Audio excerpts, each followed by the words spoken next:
ओम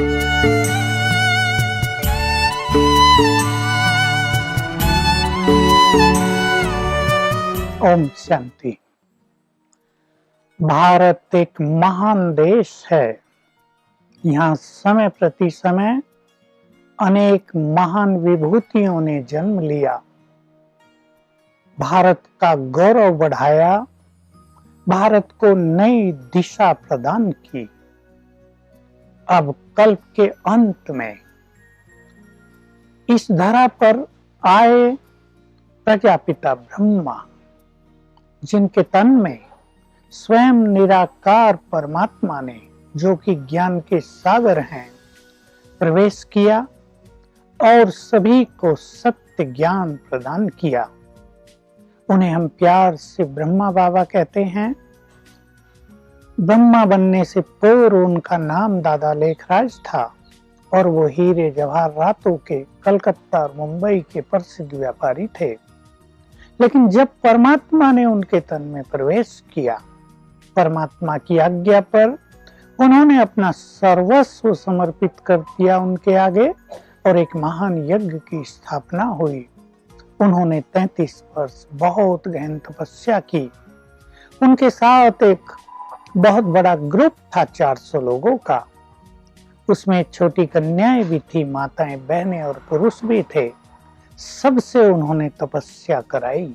18 जनवरी 1969 को अपनी संपूर्ण स्थिति को प्राप्त किया। उनकी उपस्थिति इस धरा के लिए वरदान थी। आध्यात्म के शिखर पर यह आत्मा पहुंची। 3 धारणाओं में इसकी चर्चा उन्होंने अपने अंतिम महावाक्यों में की थी। वे निराकार अवस्था को प्राप्त हुए, अर्थात निरंतर योग युक्त रहते थे। आत्मिक स्वरूप में संपूर्ण रूप से स्थित हो गए थे। गृहस्थ में रहने के बाद भी 60 वर्ष गृहस्थ जीवन निर्वाह करने के बाद भी पवित्रता के पथ पर उनके कदम ऐसे सुंदर चले कि संपूर्ण निर्विकारी बन गए। और तीसरी महान धारणा थी जो योगियों को करनी होती है, अपने अहम का, मैंपन का संपूर्ण त्याग कर दिया, अर्थात वे संपूर्ण निरहंकारी बन गए। महान तपस्या के बल पर उन्होंने अनेक आत्माओं को, लाखों लाखों भाई बहनों को जीवन जीना सिखाया, उनके जीवन को सरल बनाया, उनको तनाव मुक्त किया, उनको पवित्र रहना सिखाया, संबंधों में कैसे मिठास घुले इसकी प्रैक्टिकल शिक्षा दी।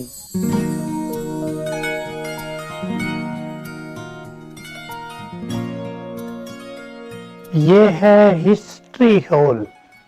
यहीं पर उनके तन में निराकार परमात्मा ने प्रवेश करके अपने महावाक्य उच्चारण किए।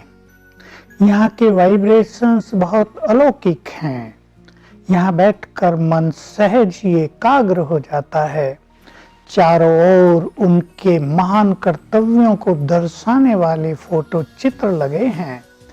इनको देखकर किसी भी मनुष्य के व्यर्थ संकल्प सहज ही समाप्त हो जाते हैं। जिसको भी व्यर्थ संकल्प चलते हैं वे यहाँ आते हैं और उनसे मुक्त होकर जाते हैं। 35 वर्ष की गहन तपस्या के बाद बाबा ने अपनी संपूर्ण मुक्त अवस्था को प्राप्त किया, कर्मातीत अवस्था को प्राप्त किया। उनके पार्थिव शरीर का अंतिम संस्कार यहीं पर किया गया। उनकी यादगार में ये शांति स्तंभ, शक्ति स्तंभ बनाया गया है।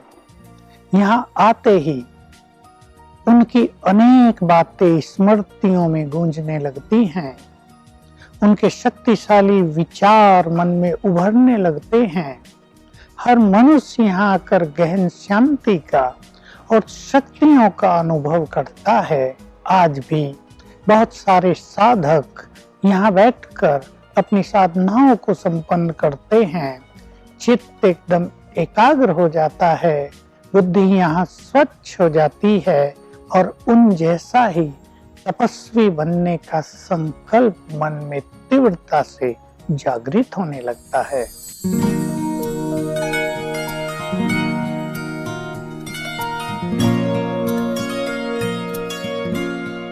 यह है बाबा का कमरा, ये बाबा की बेड। यहाँ बाबा विश्राम करते थे और यहाँ बैठकर तपस्या करते थे। बाबा प्रातः 3 बजे उठ जाते थे और गहन साधना में तल्लीन हो जाते थे। यहाँ के वाइब्रेशंस गहन तपस्या के हैं। यहाँ बैठकर कोई भी क्षण भर में आत्माभिमानी हो जाता है, सोल कॉन्शियस हो जाता है। ऐसा कह सकते हैं कि बाबा यहाँ पर बहुत समय निसंकल्प समाधि में रहते थे और जिससे मिलते थे वो भी 1 सेकंड में बॉडीलेस हो जाता था। तो यहाँ आकर सभी को उन जैसा बनने की श्रेष्ठ प्रेरणा मिलती है, जैसे उन्होंने अपने जीवन को संपूर्ण पवित्र बनाया, जैसे वो सर्व गुणों से संपन्न बने, जैसे उन्होंने अपने समस्त विकारों पर विजय प्राप्त की, कर्मेंद्रिय जीत बने, ऐसे ही हम सबको भी बनना है। यहाँ आते ही ये श्रेष्ठ प्रेरणा सभी के मन में तीव्रता से उठने लगती है। ये है बाबा की झोपड़ी, अंगूरों की बेलों से आच्छादित। यहाँ पर बाबा एकांत में बहुत समय रहते थे, एकांत में ज्ञान का चिंतन करते थे और गहन तपस्या करते थे। यहाँ तो ऐसा लगता था मानो शांति का सागर ही लहरा रहा हो। अनेक ब्रह्मावत्स उनसे यहाँ आकर दिल की बातें करते थे, हल्के होकर जाते थे, तनाव मुक्त होकर जाते थे। उनकी दृष्टि में बहुत प्रभाव था, जिसको भी वे दृष्टि दे देते थे वो अशरीरी हो जाता था, परमात्म प्यार में लवलीन हो जाता था। आज भी इस झोपड़ी में अनेक साधक आकर बैठते हैं और परमात्म मिलन का, उनसे बातें करने का बहुत ही अनुपम और आनंदकारी अनुभव करते हैं। बाबा का जीवन सभी के लिए बहुत श्रेष्ठ प्रेरणा था। सभी ने उनके जीवन से बहुत कुछ सीखा था। वे तो मानो प्यार के सागर थे। सभी आत्माओं को प्यार देकर उन्होंने अनेकों के जलते हुए दिलों को शीतल किया था। ऐसे बाबा को पाकर हम धन्य धन्य हो गए। भाग्यवान हैं वो भाई बहनें जिन्होंने उनकी सम्मुख पालना की, जिन्होंने सम्मुख उनके मधुर महावाक्य सुने। आज भी वे अपनी संपूर्ण स्थिति में सूक्ष्म वतन में रहकर हम सभी की पालना कर रहे हैं, हमें वरदानों से सजा रहे हैं। वे भारत को और विश्व को स्वर्ग बनाने के लिए अवतरित हुए थे। अब हमारा ये पुनीत कर्तव्य है कि हम उनकी आज्ञाओं अनुसार उनके इस महान कार्य को संपन्न करें। ओम शांति।